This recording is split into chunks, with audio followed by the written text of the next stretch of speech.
ভাইরে ভাই, শাকিব খান আর অপু বিশ্বাস দিন দিন অনন্ত জলিল আর বর্ষার মতো হয়ে যাইতাছে। অনন্ত জলিল আর বর্ষা যেমন ভুলভাল ইংরেজি বইলা রীতিমতো মানুষের হাসির পাত্রে পরিণত হয়েছে, অপু বিশ্বাস আর শাকিব খান কিন্তু সেই পথেই হাসছে।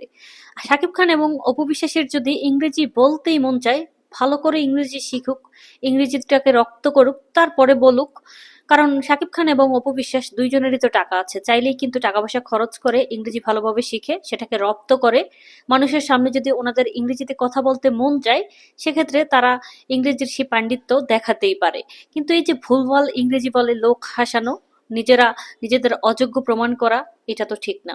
এই যে কিছুদিন আগে অপু বিশ্বাস বিচারক হয়ে প্রতিযোগিতার সাথে ভুলভাল ইংরেজি বলে আসছে, সেটা নিয়ে কিন্তু মানুষ প্রচুর ট্রোল করছে, হাসি তামসা করছে।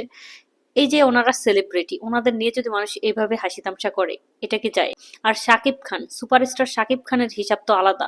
সুপারস্টার শাকিব খান তার ক্রিকেট টিম ঢাকা ক্যাপিটালসের উদ্দেশ্যে যখন বক্তৃতা দিয়েছেন, তখনও কিন্তু ভুলভাল ইংরেজি বলেছেন। তো এগুলা নিয়ে মানুষ ট্রোল করছে, মজা করছে। আমার মতে আমরা বাংলা ভাষা ভালো বলতে পারি, বাংলা আমাদের মাতৃভাষা। যে কোনো জায়গায় আমরা বাংলাতে কথা বলবো এবং বাংলাতে কথা বলতে কমফোর্ট ফিল করব, এটাই তো স্বাভাবিক। এবং ইংরেজিতে ফ্লুয়েন্টলি কথা বলতে পারেন তারা, বলেন, সেটা ভিন্ন হিসাব। আর যেহেতু আমি পারি না, যেটাতে আমি দক্ষ না, সে বিষয়ে পাবলিক প্লেসে কথা না বলাই উচিত। তো শাকিব খান এবং অপু বিশ্বাস দুজনেরই আরো সতর্ক হওয়া উচিত।